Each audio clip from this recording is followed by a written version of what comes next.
Flashback. In the beginning of our relationship, Mac stepped out on me and didn't strap up. He had to face consequences from that. He was honest and told me about it the minute he left the bitch house.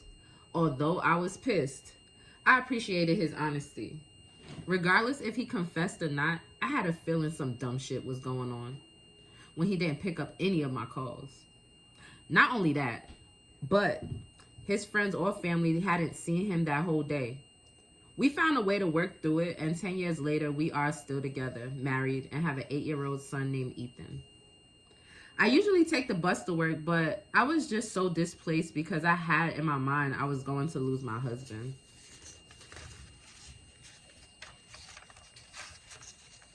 He mentioned taking a break and went to sleep, so I wasn't sure where we stood. I walked all the way to work just crying and thinking, mentally preparing to be a single parent to our son. My eyes looked all puffy, and I just knew I was looking a hot mess. I just felt so hurt. It was feeling like my heart was crumbling inside of my chest. Halfway to work, there was some random guy walking toward me. "Good morning, beautiful." He caught me off guard. I looked up, but I couldn't make out his face because I was crying. But I just kept it pushing. It was the early morning, and it was an awkward feeling.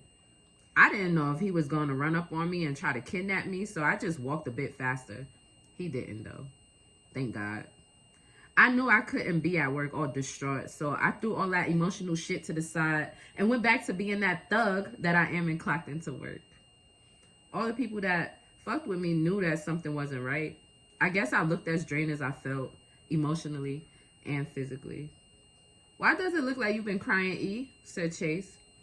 Chase was my fine-ass coworker and friend. His aroma crept up on me as he got closer. I don't know what type of cologne he wore, but that shit smells so fucking good. His scent made me blush every time he was near. Chase stood about 5'7", always with a fresh cut. He was so sweet and charming. He could hold a good convo, and did I mention he was fine as hell? He was a little older than me, but I always thought he was cute, although I never said anything. I guess I could say I had a crush on him, but I never let him know that. With me being married, I never really entertained any guy with intentions other than being friends out of respect for Mac. For the record, I didn't have many male friends.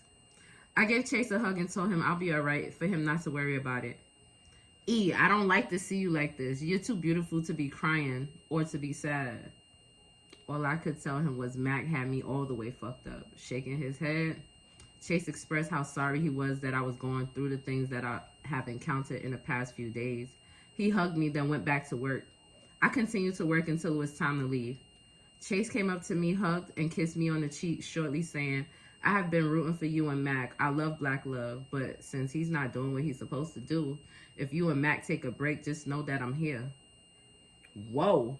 That hit me off guard. Now, I knew he thought I was beautiful, and I didn't know that he was actually feeling me like that.